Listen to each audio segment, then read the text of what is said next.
All right, welcome back to the show, everyone. Hope y'all are having a good day so far. So I saw this video pop up from Cosgrove, and I definitely wanted to check this out. This one, it caught me by the title. 8 of the most NBA surprising alliances when rivals join forces. We know a lot of these recently. Over the last, let's say, 15 years, there's been a gazillion of these, so I'm not even going to bother mentioning them. But we'll probably cover some of these, as well as I'm curious about some of the older ones, you know. What we got? Like, off the top of my head, I can just think of Dennis Rodman is probably going to be on this list. You know what I mean? After the rivalry between the Pistons and the Bulls for so many years, and then eventually here comes Rodman knocking on their door. You know what I mean? Anyways, I'm not even going to bother like making predictions, because what the hell, man? There's going to be 8 of them. So the odds of me guessing all 8 of them, probably not. So what I'm going to do is I'm going to link the original video down in the description. Guys, Cosgrove is a great channel. I know most of you are probably subscribed, but there's some of you who aren't, and I highly recommend checking out the channel. Link is down below in the description, you guys. You also see a list of channel members. Shout out to channel members. I appreciate you all. Also wanted to welcome new channel member, Epicenter. Welcome on board. I'll see you in the members section. Thank you so much for joining. Guys, please leave this video a like. It helps out a ton. I say let's get right into this. It's going to be a long one. In the NBA, the line between rivalry and brotherhood is razor thin. One day, 2 players are going at each other like sworn enemies, talking smack, throwing elbows, battling for every inch. And the next thing you know, they're suiting up for the same team, chasing the same goal. Let's take a look at 8 pairs of NBA players who once had serious beef, but then became teammates later on. Guys, I forgot Lance Stephenson played with LeBron and the Lakers. I like blocked that out of my memory banks.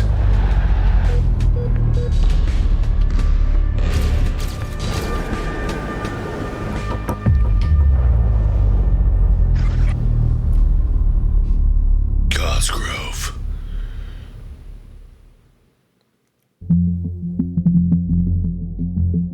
Few NBA rivalries have been as wild, unpredictable, and flat-out entertaining as LeBron James versus Lance Stephenson. What started as mind games turned into countless clashes. Lance and LeBron's beef first began in 2012, when the Pacers met the Heat in the Eastern Conference semifinals. After LeBron missed a technical free throw in Game 3, Lance could be seen doing the choke gesture, but LeBron just brushed it off, refusing to give him the time of day. Between 2012 and 2014, I was probably doing the same thing. These matchups only got more intense. Lance relished getting under LeBron's skin, tapping his face, and constantly getting tangled up with him. LeBron was starting to get fed up. To me, I think it's a sign of weakness, because he never used to say nothing to me.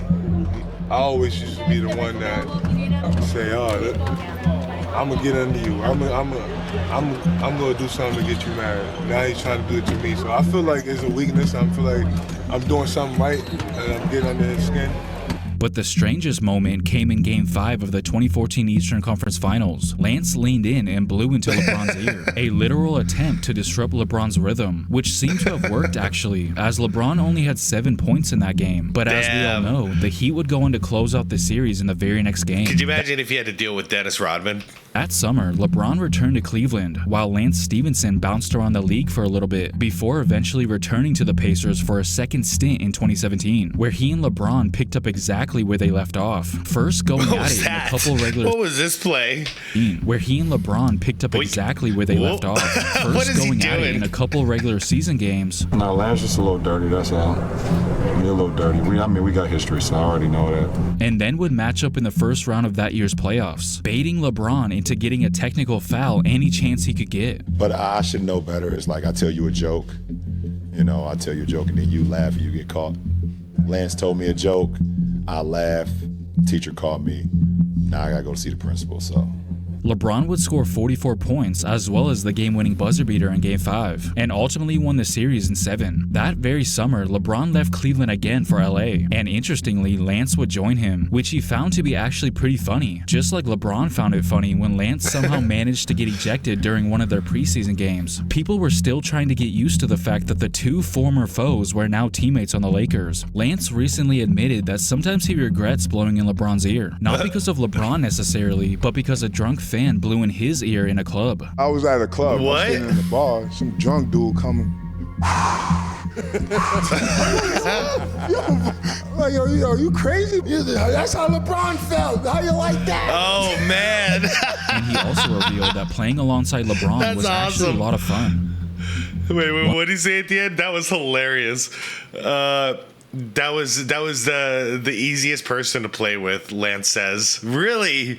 They ended up buddies. And he also revealed that playing alongside LeBron was actually a lot of fun. One of LeBron's lesser-known beefs involves Trevor Ariza, which dates all the way back to their high school days, a quiet rivalry that barely made headlines. In the early 2000s, the spotlight... Dang, man, so big surprise. So far, right off the bat, the first two are 2 of 8. So at least 25% of the craziest alliances are LeBron. was firmly on a kid from Akron, Ohio, LeBron James. He became the first high school basketball underclassman to appear on the cover of Sports Illustrated. But out west, in Los Angeles, Trevor Ariza was making some noise of his own. Yeah. A long athletic wing from Westchester High. He was good, Ariza man. was one of California's brightest stars and led his team to a top 10 national ranking. Yeah, But man, in the pros, he played great for the Lakers, played great for Houston, that I remember. national media didn't care. The cameras stayed glued to LeBron, resulting in Ariza saying that LeBron was overhyped. And then Trevor Ariza's uncle stepped into the picture, saying that he didn't understand why LeBron was getting all the publicity when his nephew was better than him. Which brings us to February 2003, when the two future pros crossed paths. After the trash talk that came from Ariza's corner, especially the public comments from his uncle, it became more than just a game. It was personal. Of course, LeBron was the main attraction, but Ariza was not intimidated one bit and wanted to go right at him. Early on, Ariza stole the ball and dunked it on the other end, and began to taunt LeBron while coming back down the court. Westchester got off to a hot start, and people began to question if Ariza's uncle was right, but LeBron would respond, showing that there was a reason he was the #1 player in the country. LeBron ended up scoring as much as Ariza's entire Oh, team. jeez. All right. Yep. 52, while Ariza finished with only 12 points. So all of a sudden you seemed a little riled up tonight, and it looked like you had a little extra motivation, no question. Well, I told my teammates today that I was feeling it. Before I even got on the court, I felt like tonight was the night.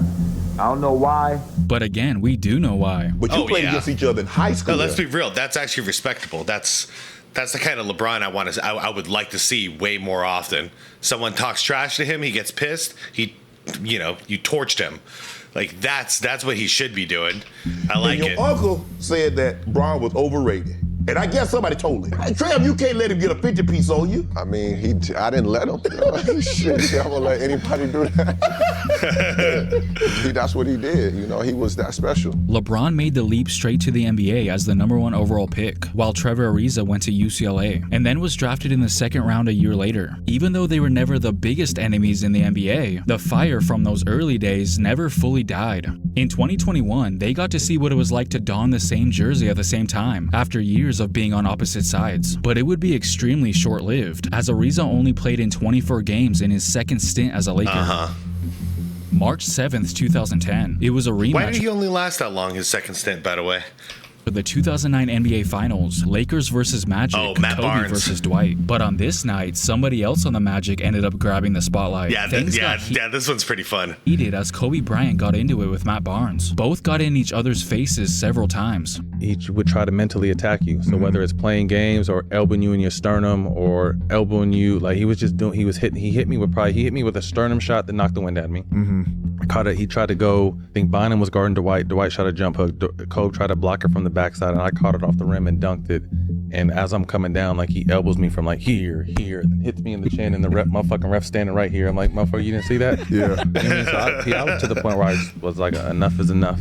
Matt was to the point where he was ready to fight him and did something very few would dare to do. He tried to punk Kobe Bryant. With Kobe standing under the basket, Barnes faked a pass directly at his face. The result? One of the most iconic stone cold moments in NBA history. That's still one of the coolest images ever.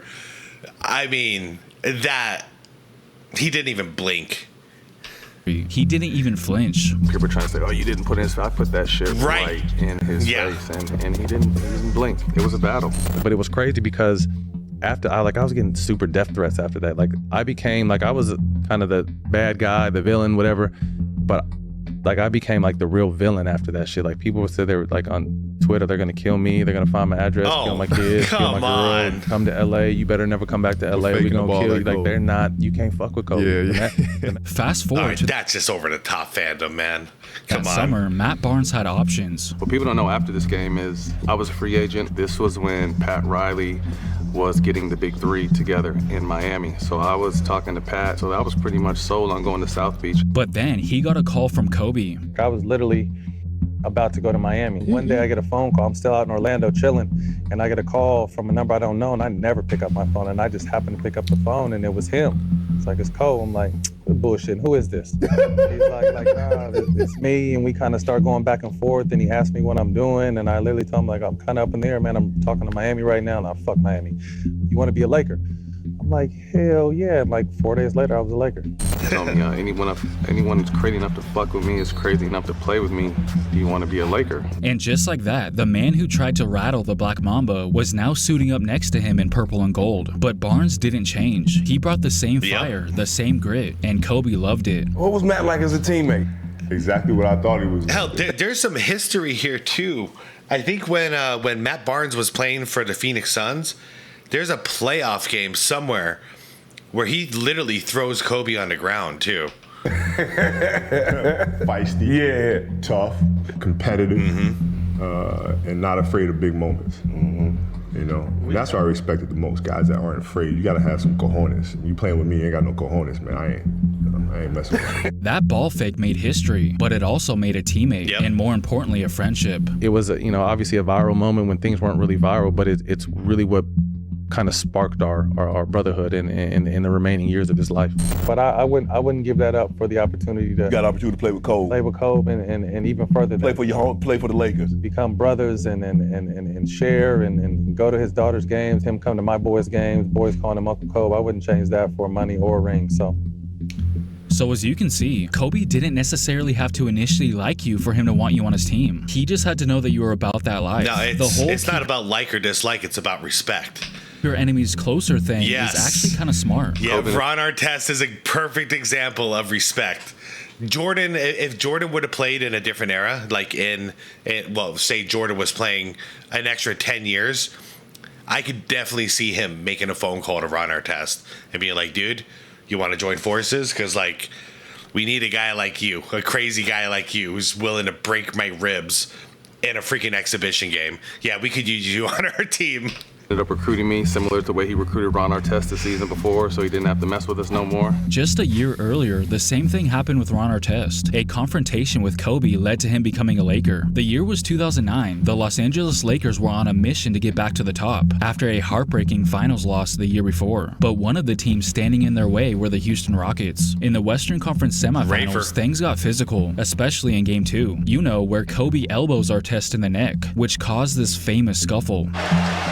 He's going to go over here. He's talking to Kobe. Wow, here we go. Yep. Uh-oh. He went right over to Bryant. Did Ron Artest. Yeah. Remember now, the last time they did this, Kobe scored 18 points about the last 4.5 minutes of the game. He's telling Kobe that you went too far. Yeah, you can't elbow me in the throat, man. Like, you went too far. Doug Collins was referring to took place in the regular season. With only about 7 minutes left in the game, Artest poked the bear, and that bear was named Kobe Bryant. 75-73, and Kobe and Artest put his elbow and a forearm in front of Kobe. And now they get between them real quickly. Artest got in Kobe's face. He thought he was rattling him. He wanted to get under his skin. But what he really did was press the launch button. He made a big mistake. Yeah. Loses it. Now, Artest gambled. Kobe a good looking three. Burns Artest. Kobe on the fall away. Got it! does it again. Yeah, he's just one of those dudes you don't want to piss off, man. After that little dust-up, Kobe snapped, but Artest still felt the need to run his mouth as the game was coming to an end. He was leaning on him, trying to move him on. All the three-point shooters coming in for the Rockets. Not that should make a difference. 28 seconds to play. You're not ready for me. Talking. I'm surprised the officials are allowing it. I mean, seriously, they should tell both of them, knock it off. The only thing that matters to Kobe. Artest and things. Look at Kobe. What? I'm not ready for you? You talking to me? You're a stand-up comedian now. Yeah, look at that, huh? This is great. Kobe had a hard time holding in his laughter, and for good reason. Dude, what's sad is nowadays in the NBA, they would have both been, like, it would have been a double tech. And, like, all of this awesome trash talk would have just not existed. He just got done giving him the business. He finished with 37 points, with 18 of those points coming in the final 4 minutes alone. Yeah, you gotta let him pretty fight. much right after that altercation. So I think it's safe to say that he was more than ready for him. What in the world was Ron Artest saying to you? He would not stop talking. You kept scoring on him, and he just kept talking. I mean, we had some battles in the past. You know, he's won some, I've won some. But, you know, he's never talked trash to me before. And so, you know, that kind of got me going a little bit. You should know better than that. Regardless, the message was clear. Artest wasn't afraid of Kobe Bryant, which, as you should know by now, Kobe actually respected. After losing Trevor Ariza in free agency, the Lakers made a bold move by signing Ron Artest. The man who went toe-to-toe with Kobe just months before was now wearing purple and gold. But the Lakers called me at 12:01. First call I got. And they were like, the Lakers want to speak to you. And I'm like, for fucking what? Because, you know, I just got finished playing against Kobe. I don't want to play with Kobe. I want to play against these dudes. I want to play against these dudes, but it was literally my only option. I had no more options. Many fans were skeptical. Oh, crap. So he was in the same situation as, like, Rodman was. He had no home. Nowhere to go. These two alpha dogs really coexist? Could the guy who tried to fight Kobe now help him win a ring? The first time I saw him when he joined our team, I told him, I said, listen, I better not get any bullshit from you. And it was really that direct. And him understanding this is not a place to come in and goof around or to act out, anything like that. I'm expecting you to be extremely sharp. And I just want you to tell me and everybody what it's going to be like now to have Ron as a teammate after battling tooth and nail against him in just some hatred battles over the years. What's it going to be like to have him as a teammate now? We know what he brings to the table as an individual. Now it's time to mesh that into what we do as a group. And, you know, that's what we're kind of excited about, the possibility of seeing how that develops. In the 2010 Western Conference Finals, Artest saved the Lakers with a last-second putback to beat the Suns in Game 5. Then came the rematch everyone wanted. In Game 7 of the 2010 NBA Finals versus the Celtics, Kobe was struggling from the field. But guess who stepped up in the final minute? Bryant looking. Yeah, Kobe passed me the ball. Kobe passed me the ball. Lakers by 6 with a minute to play. He passed me the ball. He never passed me the ball. And he passed me the ball. Kobe passed me the ball. And I shot a 3. That night, Ron Artest cemented his place in Lakers history, putting up 20 points and 5 steals. He may have came in as Kobe's rival, but he left as one of Kobe's most respected teammates. Now, Jeremy Lin, on the other hand, was not somebody that Kobe went out of his way to recruit. Okay, I was going to say, I didn't think Kobe wanted Lin at all. I was scared. I ain't gonna lie. I ain't want to play with Kobe, bro. He wanted you to play with him, though. He told me, what did he say about Jalen? We was in a game. He was like, "You left me with this shit." I was like, "What?" He was like, "You left me with this shit." Nah, he was pointing at Jeremy Lin. Yeah. I was like, "Oh shit!" Like, what? He was like, "You supposed to come out here and you left me with this shit." In February of 2012, Jeremy Lin came out of nowhere and lit the NBA on fire, outplaying some of the league's biggest names. The basketball world was captivated by an unheralded, undrafted point guard from Harvard. He wasn't just winning What games a cool couple of weeks of basketball.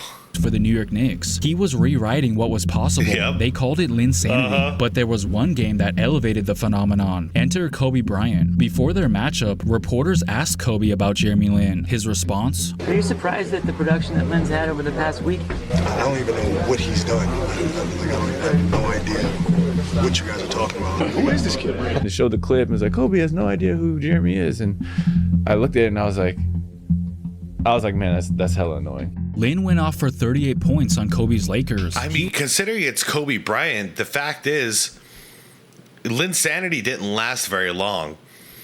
Chances are he didn't really know until they played head-to-head, and then he kind of found out. He was fearless, he was surgical, he outshined the Black Mamba on one of basketball's biggest stages. I think it's safe to say that Kobe knew who Jeremy Lin was now. Jeremy, you knew somebody was going to ask you this, but do you think Kobe knows who you are now?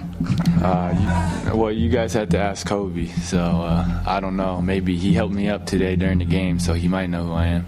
In 2014, Lin and Kobe became teammates on the Lakers, but unlike the other stories we talked about so far, their beef actually seemed to get worse when they joined forces. Their chemistry never clicked. Kobe was intense and demanding, while Lin was more reserved. Jeremy Lin not fouling Kobe, trying to get his attention, and Kobe says, you know what? We gotta stop the clock. I'll go up there and foul him if nobody else will. Yeah, that's a big brain fart there too, and I never really paid too much attention to this one. But yeah, 12.6, and you got 12 on a shot clock. He's straight up just gonna dribble the clock out there.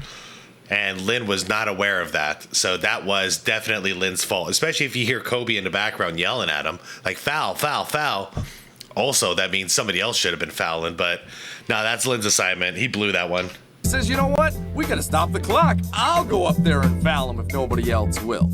He was yelling foul. Look at this. And you do not want to draw the ire of Mr. Kobe Bryant. Yeah, he was yelling. Kobe doesn't usually have much patience. It got to the point where Lin finally had enough and built up the courage to stand up to him. Okay, I mean, in that situation, though, like, yeah, man, Kobe was right in that one. He's the captain. I was like, I told him, this is how it started. I said, look at Matt Barnes just smoking a doob. look, you're Kobe. Like, I'm coming in trying to learn from you, okay? So, like, I'm okay with anything as long as you talk to me like a man. Like, in terms of, like, don't talk down to me like I'm a boy. Talk to me like a man. And respect me. And then, you know, he has always said, like, you know, everybody just says what I want them to say. Like, it's very rare that somebody actually stands up to me. Now, you would think something positive would have came out of that conversation, right? I mean, after all, that's how Ron Artest and Matt Barnes earned Kobe's respect. He told me, anyone who's crazy enough to fuck with me is crazy enough to play with me. But it actually ended up doing more harm than good. But basically, like, after that text message conversation where we were going back and forth with each other, like, we didn't speak for the last 4 months of the season. Crazy. Like, nobody knew, nobody on the team knew. But for me, that was like something I was willing to accept because I said what I needed to say to him. And if he didn't like that and he was like, I'm not going to engage in, or like, I'm not going to talk to you anymore. I was like, all right, cool. I can live with that. At least I said what I needed to say. But if they did happen to speak to each other, it wasn't pretty.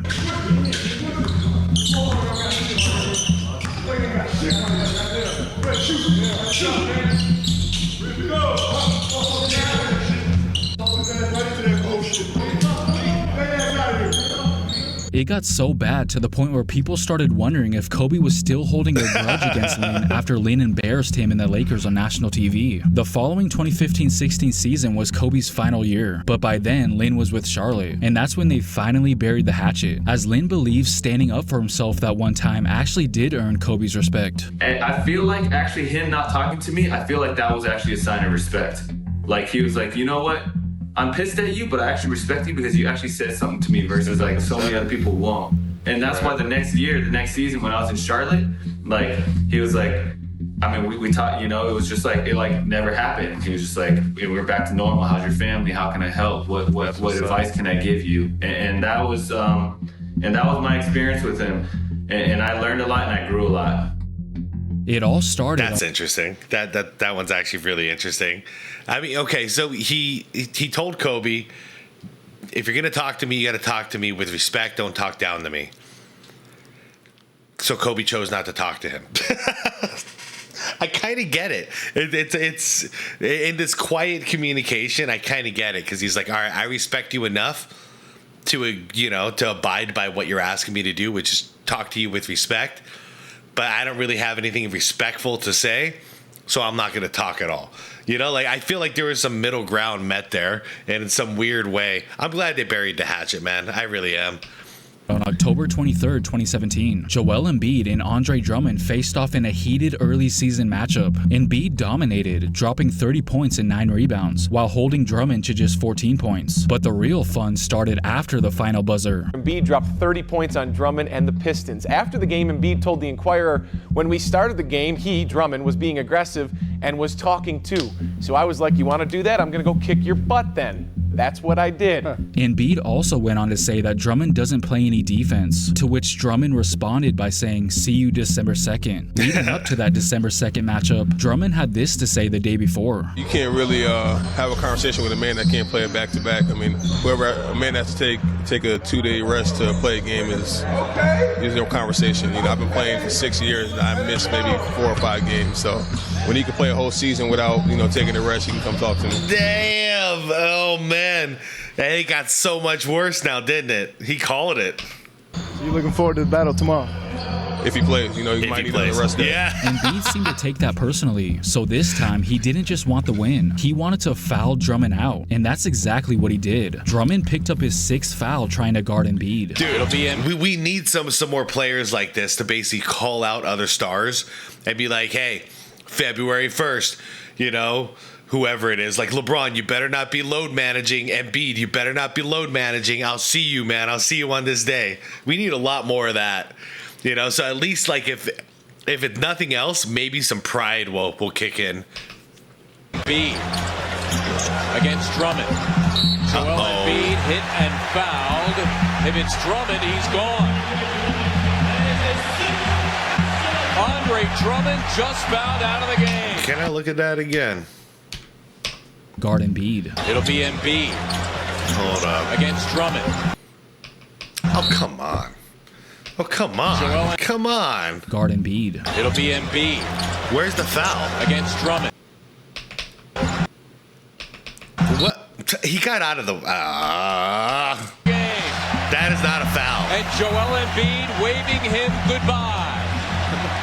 That was the goal going out before this game. I told my teammates that he was going to foul out, and it did. Fast forward to October 23rd. You got 6 turnovers there, buddy. 2018, Embiid went off with 33 points and 11 rebounds. Towards the end of regulation, Embiid appears to flop, and then he tries to convince the official to get him ejected, which he does. After the game, Embiid has something to say. Whoa.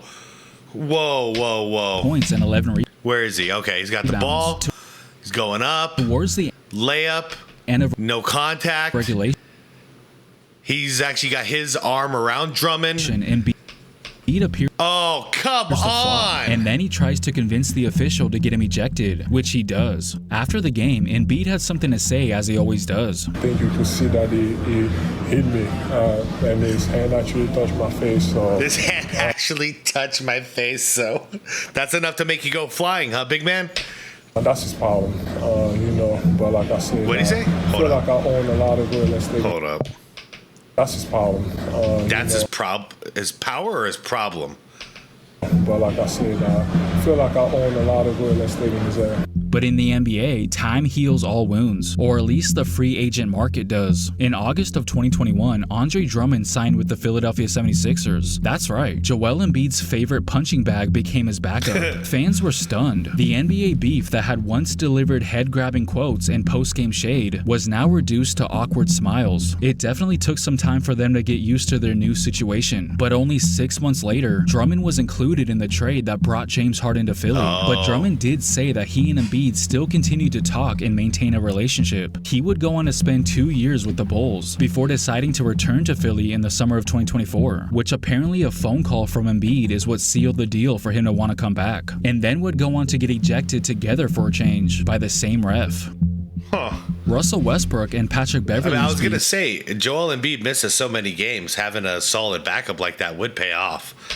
Spanned nearly a decade. It all began in Game 2 of the first round in the 2013 playoffs. Midway through the second quarter, Westbrook was heading towards the bench for a timeout, when out of nowhere, Patrick Beverley lunges for the ball after a timeout had already been granted. It didn't look like much, but the collision tore Westbrook's meniscus, ending his postseason, and also ending his remarkable streak of consecutive games played. Westbrook was irate, not just at the injury, but at Beverley's recklessness, as that moment sparked a rivalry that would simmer for years. Fast Fast forward to almost a year later, basically the same scenario. Westbrook walks the ball over mid-court and calls for a timeout. And what does Beverly do? Again, he tries to swipe the ball away from Westbrook after the whistle. This time, Westbrook was ready and he let him know about it. The referees stepped in before things escalated, but it was clear Westbrook didn't forget. Let's jump to 2017. In Game 5 of their first round series, the two went at it all game long, but the real fireworks came after the game. He was talking about he was first team all defense, but I didn't know what the hell he was talking about because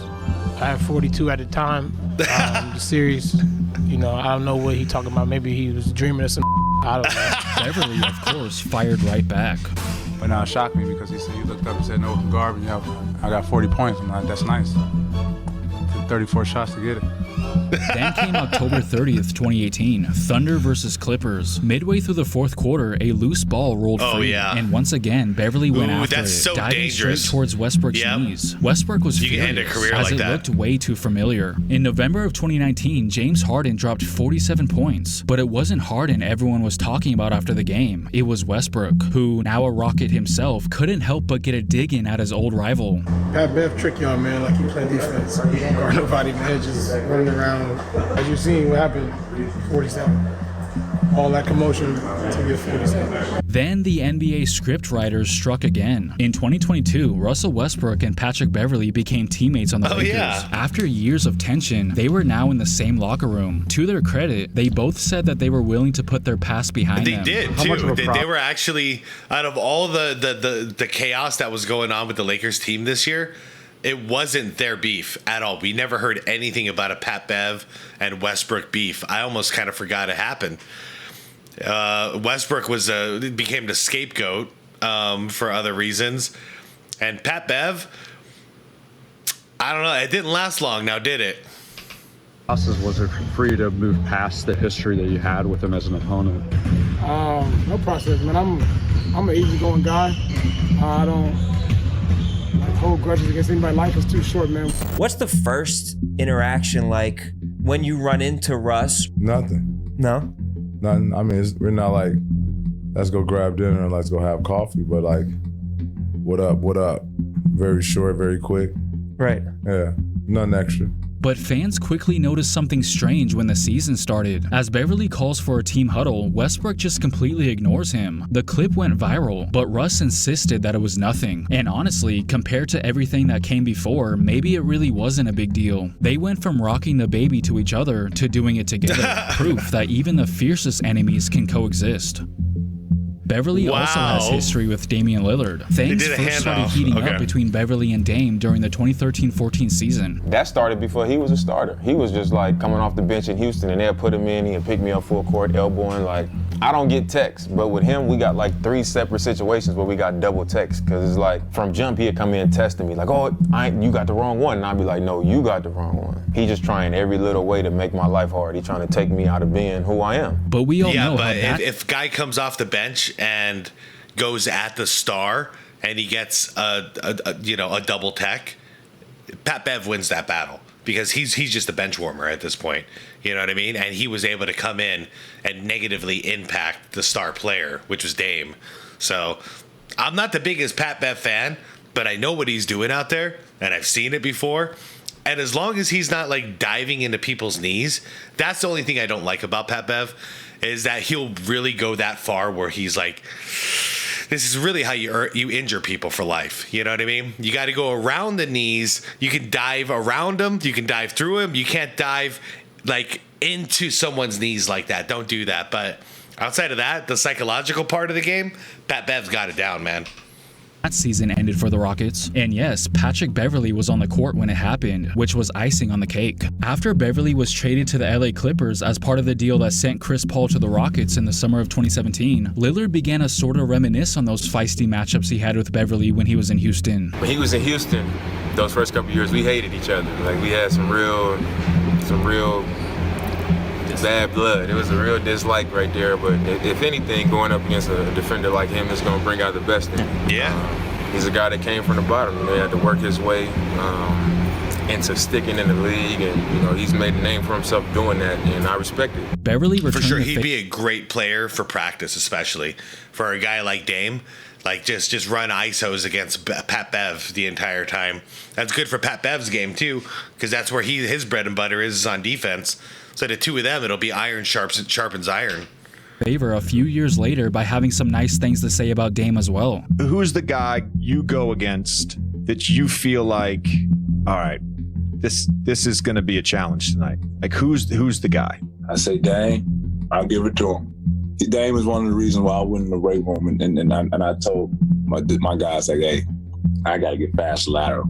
I don't feel like I'm fast. I can't keep up, with the speed right now. I don't know if I need to lose weight. I don't know if I need to get strong. I don't know if I need to hire a new fucking team, but I need to get fucking fast. But all that praise went out the window just 3 weeks later in the bubble. Lillard, one of the league's most clutch players, had a rare moment of failure. He missed 2 free throws in crunch time against the Clippers. And who was on the bench laughing and mocking his signature Dame time celebration? Patrick Beverley. To me, that just shows what they expect from me down the stretch. They know what I do. He saw it firsthand when I was a second-year player when he was in Houston. So I'm sure he has a great memory of that, which is, why that drew that type of reaction from him when he saw me come up short at the end of the game. So to me, that's all that says. By 2023, the rivalry had cooled down a little bit, but not entirely. During a Blazers-Lakers matchup, the beef reignited. In the second quarter, as Lillard was at the free throw line, Beverly, now with the Lakers at this point, started chirping again. Nobody showed Patrick Beverly that sign at the zoo. Don't poke the bear. He's not reading that sign because he keeps whooping. In the final minute of that same game, with the Lakers comfortably ahead, Beverly decided to troll Dame again by doing the wrist tap. He just couldn't help himself. I've never had a player in my history of my career that I ever beef with, had smoke with, defended well, say he wanted to whoop my ass, right? Dame was the first? Dame was the first. Love that about Dame. You know what I'm saying? When Lillard was traded to Milwaukee prior to the start of the 2023-24 season, Beverly took to Twitter to share his opinion on the trade, seemingly taking a shot at Dame in the process. And then, oopsie. And this ended up being pretty damn true. No disrespect to Dame. The Milwaukee Bucks did not end up better because of that trade. Yeah, losing Drew was big.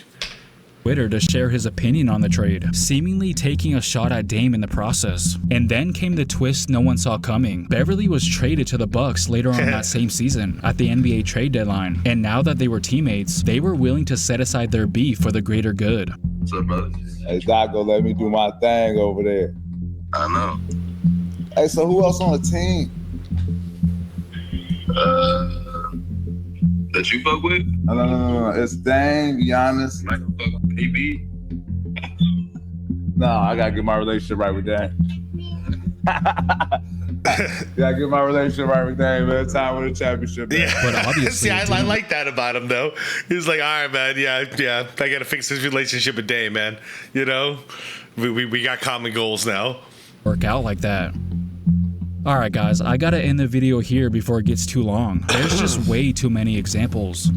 I'd be down for a part 2, part 3. This is fun. Man, I do definitely like that though, because when you're each other's opposition, man, it's a battle out there. You're supposed to talk trash. You're supposed to get in each other's head. If the opposition fails, you're supposed to laugh at that shit because they're gonna laugh at you if you fail. You know what I mean? And if you win, you better celebrate right in front of them. Make sure they remember it. But I like that about Pat Bev, that when it comes down to it, he's like, all right, well, we're teammates now, so I gotta fix this because we gotta win together, you know? And once again, that reminds me of like the Dennis Rodman joining the Bulls thing. They accepted him, he accepted the Bulls, and it was gravy after that, you know? They went in and won 3 championships together. So, yeah, I don't even know what to say after that. And now I'm left with just thinking about the last one. So, you guys let me know what your favorite ones were. I would say, like, mention some that you think they left off, but they left off a lot. They left off a lot, and he even addresses that at the end. There's way too many of these situations to really list them all. But let me know in the comments what you guys thought. I thought it was a great video. Remember, this video is linked down below in the description if you want to check it out. And yeah, Cosgrove is great. So guys, I will see you in the comments. Thank you so much for watching with me. Please like the video. I'd appreciate it. Subscribe to the channel if you want more content like this. And most importantly, is to be water, my friends.